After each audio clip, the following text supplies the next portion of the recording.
Hello friends, नमस्कार। मैं हूं डॉक्टर उमाश्री और मैं आप सभी का अपने यूट्यूब चैनल में बहुत बहुत स्वागत करती हूं।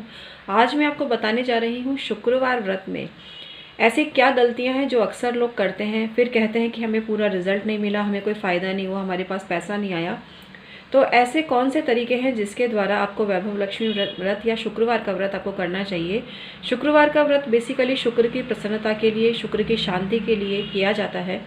जिनकी कुंडली में शुक्र बहुत पीड़ित है, अस्त है, या जनरली बुध और शुक्र अस्त होते हैं क्योंकि डिग्रीज में काफ़ी सूर्य के पास होते हैं, इसलिए प्राय अस्त हो जाते हैं। लेकिन फिर भी पुरुषों की कुंडली है, लड़कों की कुंडली है और शुक्र अस्त है, किसी स्त्री की कुंडली है जिसमें कि शुक्र योग कारक होकर अस्त है, तो कई तरह की प्रॉब्लम ज़िंदगी में आती है। कई बार बेसिकली जो शादीशुदा ज़िंदगी है उसका कारक भी शुक्र है।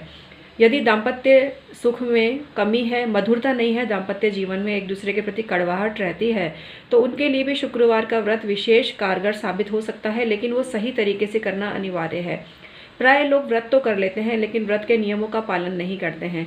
वो अपनी फ़ायदे के लिए व्रत करने का सोचते हैं कि मैं ये व्रत कर लूँ तो मुझे फ़ायदा मिल जाएगा, लेकिन इसके पीछे बहुत सारी चीज़ें भी काम करती हैं। हर चीज़ के पीछे एक अच्छी नीयत, एक पॉजिटिविटी होनी बहुत ही ज़रूरी है। जब आप काम को सिर्फ एक भरपाई के रूप में करते हैं कि ठीक है भाई करना है सिर्फ, और उसी निमित्त आपने कर लिया, तो फिर आप यकीन मानो आपको रिजल्ट मिलेगा भी नहीं। आपको कई आपने देखा होगा ना, किसी को एक बार में ही व्रत फलीभूत हो जाता है, कई लोग सालों तक करते रहते हैं, उनको कोई रिजल्ट ही नहीं मिलता है। इसके पीछे रीज़न यही है कि भावना का शुद्ध होना बहुत ही आवश्यक है। यदि आपकी मन है स्थिति बहुत अच्छी है, आप पॉजिटिव हैं, अच्छा सोचते हैं, कर्म में विश्वास रखते हैं और फल की चिंता नहीं करते हैं, तभी आपके काम बनेंगे। हर पल आप एक काम करें फिर सोचें मुझे इसका फ़ायदा नहीं मिला, तो बड़ी दिक्कत आती है।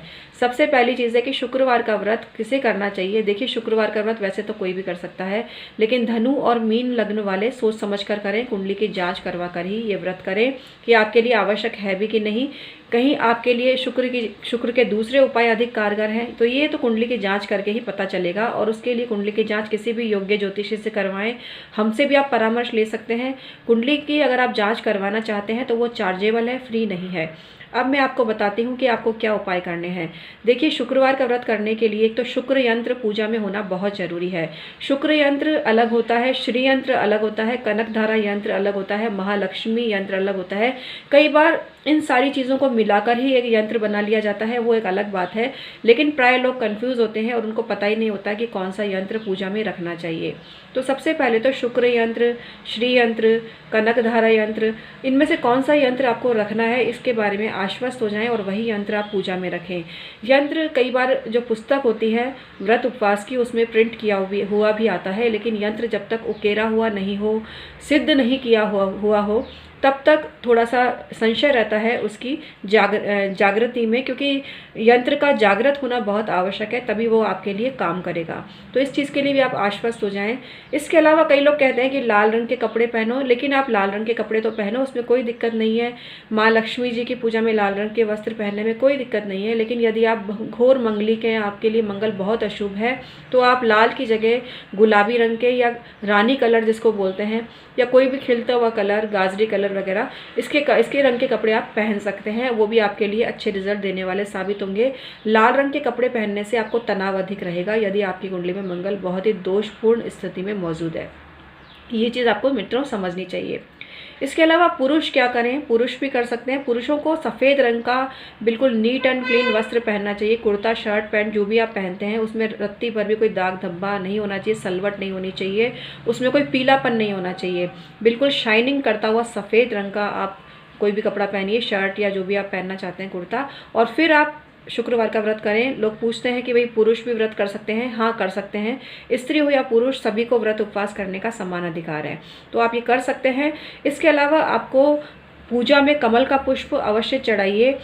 इसके अलावा जो देशी गुलाब होते हैं उनको भी पूजा में अवश्य चढ़ाना चाहिए। चांदी के बर्तन काम में लेते हैं तो बहुत बढ़िया, नहीं तो अपनी सुविधा के अनुसार लेवें। मेरी मान्यता के अनुसार वैभव लक्ष्मी या शुक्रवार की पूजा में आप चांदी या स्टील का बर्तन लेते हैं तो अति उपयोगी है। आप पीतल का या तांबे का बर्तन मेरी दृष्टि में ना लेवें, क्योंकि पीतल बृहस्पति को रिप्रेजेंट करता है और तांबा जो धातु होता है वो मंगल को रिप्रेजेंट करता है, कुछ सूर्य को भी रिप्रेजेंट करता है। तो इस तरह से आपको ग्रह की धातु भी कौन सी लेनी ये भी ध्यान रखना चाहिए। अक्सर लोग ये बहुत बड़ी गलती करते हैं। हालांकि तांबे का पात्र शुद्ध होता है, पीतल का पात्र भी शुद्ध होता है, लेकिन फिर भी जब हम ग्रह की बात करते हैं, ग्रह की पावर की बात करते हैं, तो हमको इस चीज़ का भी बड़ा सुगमता से, बड़ी ध्यानपूर्वक इसके बारे में विचार और चिंतन करना चाहिए। इसके अलावा आपके जो कपड़े हैं, बहुत खुशबू उसमें होनी चाहिए। आप कॉस्मेटिक्स यूज़ करिए, deo, perfume, talcum powder, room freshener जितना यूज़ करेंगे शुक्र उतना जागृत होगा। आप कोई खुशबूदार इलायची भी खा सकते हैं, यदि शुद्ध रूप से वो बनी हुई हो तो वो भी आप खा सकते हैं, वर्क चढ़ी हुई भी, लेकिन वो वर्क शुद्ध होना चाहिए, आर्टिफिशियल वर्क नहीं होना चाहिए, इसका भी आप ध्यान रखें।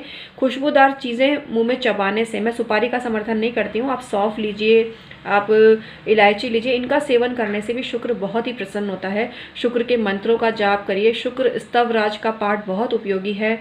इसके अलावा आप श्री सूक्त का पाठ करिए, क्योंकि ये देखिए ये सारी चीज़ें बहुत काम करती है, लेकिन इसमें नियमितता बहुत ज़रूरी है, एकाग्रता बहुत ज़रूरी है। और जब कोई भी व्रत उपवास आप करते हैं तो उसमें संशय के लिए कोई स्थान नहीं है कि वो काम होगा कि नहीं होगा। जब आपके मन में ये बात आई ना कि काम होगा कि नहीं होगा, मैं ये कर रहा हूँ, तो फिर समझो नहीं ही होगा। अगर आपको वो काम करना है तो यह सोचो होगा होगा होगा, और क्यों नहीं होगा, ज़रूर होगा, ये चिंतन आपको करना पड़ेगा। बल्कि काम हो चुका है। हम जब हीलिंग करते हैं तो उसमें हम यही प्रोसेस डालते हैं कि काम कंप्लीट हो चुका है। जब ये प्रक्रिया आप अपनाते हैं तो आपका हर काम पूरा होगा और संपत्ति भी मिलती है, धन संपदा आती है घर के अंदर, पैसे की कमी दूर होती है। सबसे बड़ी चीज़ है शुक्र तो आर्थिक संपन्नता देने वाला ही ग्रह है। तो आप इस तरह से करके देखिएगा, आपको ज़रूर फ़ायदा होगा। आज का वीडियो समाप्त करती हूँ। बहुत बहुत धन्यवाद मित्रों।